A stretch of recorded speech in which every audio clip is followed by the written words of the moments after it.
Hello there, you're on Vectali. Mechanical properties of solids sound heavy: stress, strain, Young's modulus, and all these. But these four problems will prove one thing: it's not about formulas, it's about how solids actually respond. Let's break them with clean, logical Vectali style. Question number one: in plotting stress versus strain curves for two materials, P and Q, a student by mistake puts strain on the y-axis and stress on the x-axis, as shown in the figure. Then the correct statement is. So this is a very easy JEE main level question, but I have taken this question to understand and explain the concepts. So what is strain first? So here strain refers to the change in the length of particular steel wire. Let's consider we are taking a steel wire or a metal wire or some wire. Okay, so the change in length upon the application of the force is delta L and the initial length is L. Their ratio is called a strain. What about the stress? So stress is nothing but the perpendicular force or the force which is perpendicular to the cross section by the area of the cross section. Okay, this is referred as stress, and their ratio stress by strain is nothing but the modulus. We call Young's modulus for in case of these kind of wires. Okay, first let's analyze. P has more tensile strength than Q. If you see here, Q retains Q. Let's suppose P and Q are made up of same materials first. Sorry, different materials, same length. In that case, what happens is the delta L for the same stress. Let's mark the same stress means same force. Okay, at the same force. Why I am speaking that way? Because I am considering the same length and same area. Okay, for the same force, P is delta L is high when compared to Q's. When the material is said to be more tensile, the delta L is too less. So Q has more tensile strength than P. So A is wrong. If P is expanding more, when the applied force is less, we call it as ductile material. So P is more ductile, right? Because the delta L for P is more when compared to Q. P is more brittle than Q. That's wrong. Why? Because upon application of more stress, P is still there. It doesn't break down, right? Till this particular point. Till this particular point, P is still there. It's not breaking down. Whereas Q breaks at this particular point. So Q is more brittle than P. What is the fourth option? The Young's modulus of P is more than that of Q. It's directly the slope of this particular line. So usually in a stress strain curve, you have stress here and strain here. Direct slope is nothing but the Young's modulus. But in this case, 1 by slope. So which has more slope, which has less Young's modulus. So Q has more Young's modulus and P has less Young's modulus. So option D is also wrong. Question number 2. Radii of a slightly tapered cylindrical wire of length L at its ends are A and B. It is stretched by two forces, each of magnitude F, applied at its end. The forces are uniformly distributed over the end faces. If Young's modulus of material of the wire is denoted by Y, extension produced is. Oh, so this is the particular wire which is slightly tapered, like a conical shape with one head with radius A and other head with radius B. Here they are asking the what how much extension is produced. So for these kind of questions, we have to integrate the small extensions by taking small elements. So I am taking an element of thickness dx which has a radius r, which is dx is too much small, so the it has a fixed common radius, that is r.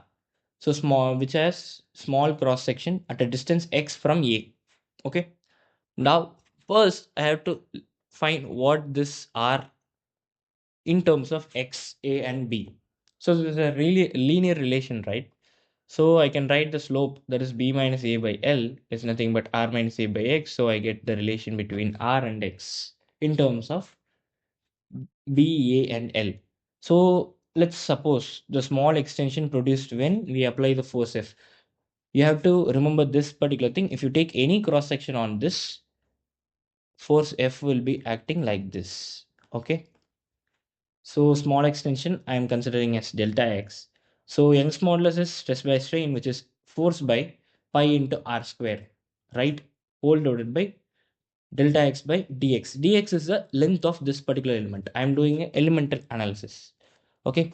So if I multiply, this is the final equation which I get. Remember, this delta x is different from this dx.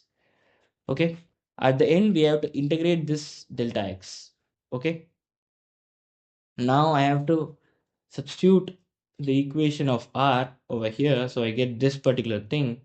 If I integrate with the limits, this delta x double dash is nothing but the thing which we wanted, which is a sum of extensions. What am I doing is, I'm integration is literally the sum, right? So for I'm considering small elements, I'm considering the extensions in those small elements and summing up. So what I get is, after integration, this is a particular equation, and finally I get delta x double dash is FL by pi YAB. Okay, so which is nothing but option D. So the thing which we are going to learn from this particular question is elemental analysis in case of these kind of solids. If you get any other kind of solid of varying shape, try to write the equation for a small cross section, then apply integration on those formula to obtain the overall result. Question number 3. This is a question from Irado. Steel wire of diameter D is stretched horizontally between two clamps located at a distance L from each other. A weight of mass M is suspended from the midpoint O of the wire. What will the resulting descent of the point O be in centimeters? So these are the two clamps, okay, and this is a particular weight, and this is the initial length of the steel wire. And after attaching the load, I get something like a triangle over here. Okay, I've tried to draw my best. So the first thing is basic equation, consider equilibrium of forces. So 2t cos theta is nothing but mg. This is the first thing everyone can write. After this, what is t over here? The t is simply caused due to the force of what? That's the question, right? What is t? That comes. How does this t come here? If you see here, this steel wire of length L is there, but here the length is much greater than this L, right? So I'm considering the overall length as L. So here is L by 2, here is L by 2. Of course, L by 2 is greater than small L by 2, right? Okay. Due to some extension, there will be elastic forces. That elastic forces create tension. Okay. So the tension here is F in Young's modulus equation. So Y is nothing but F by A by, this is the extension. The final length L minus initial length L by overall initial length. Okay. Which gives Y into L minus L is F into L by A, and F is nothing but Y into L minus L into A by L. Now if I replace A with pi d square by 4, I get F is pi d square by 4 into Y into L minus L by L. So the next part that we know is we need cos theta. So cos theta is nothing but H by L. So if I substitute it here, I get mg is nothing but 2 into this F cos theta. So cos theta is H.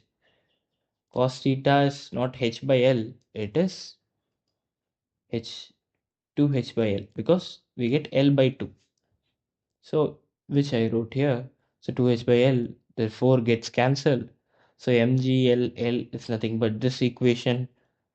This seems to be simple over here, but the main thing is,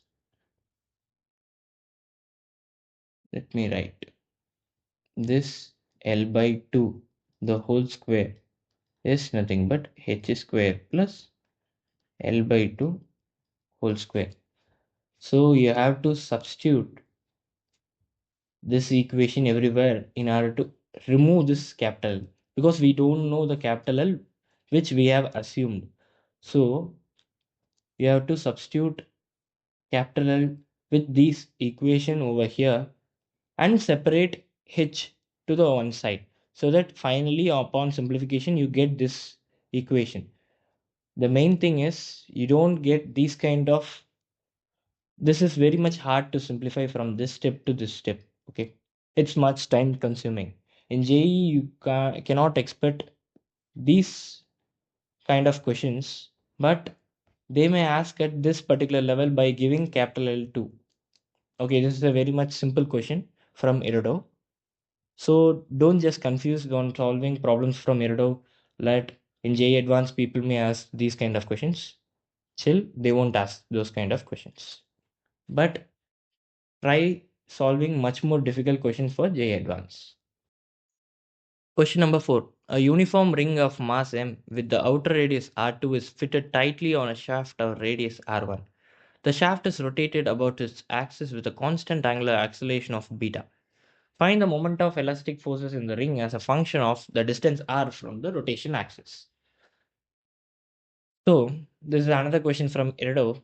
So, what happens is, you see a uniform ring is there of mass m. So, I am just considering the whole ring. This is the start and this is the end, and this is the small element which I am considering. Okay. What I am taking is, I'm considering a small element of thickness dr. Okay, and it is at a distance r from the center. The total has a mass m. I'm considering the mass of this small part is sigma into 2 pi r dr, whereas sigma is the surface density, which is mass by area, total area. So what is the mass by total area? Sigma is nothing but mass m is there. Total area is pi into r2 square minus r1 square. That's it, right? Simple. So I have written the equation of dm in terms of r and dr. That's simple. Okay, now find the moment of elastic forces.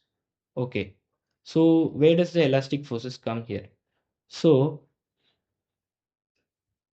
if the particular rod or the shaft is rotating with a constant angular velocity, you only get forces in radial direction, right? That is this direction. So you won't directly think that we will get some elastic forces. But here they have mentioned the constant angular acceleration. So each and every point over here experiences a force in this direction. They are just asking the moment of the elastic forces. That particular force is nothing but the elastic force. So df is nothing but the small mass dm into acceleration in tangential direction. So what is the acceleration in tangential direction? It's r beta, right? So dm r beta. Okay. So df is nothing but 2rm dr by r2 square minus r1 square into r beta. So df is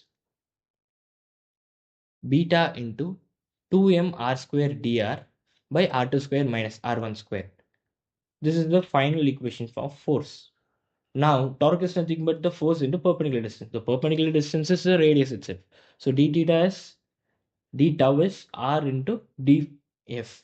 So d tau is beta into 2m r cube dr by r2 square minus r1 square. Now we have to integrate this from r1 to r, because they are asking the equation as a function of distance r from the rotation axis.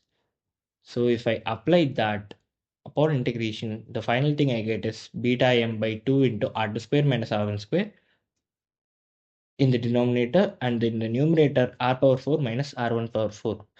So if you notice clearly, all these questions are simple. It's just integration based or direct ones. The main thing we need is the main concept of stress, strain, Young's modulus, bulk modulus, and all these things are required in order to solve these questions.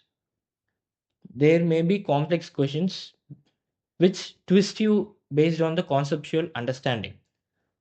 So be ready with the preparation in these kind of topics. Thank you for watching this video. Stay tuned with Vectali.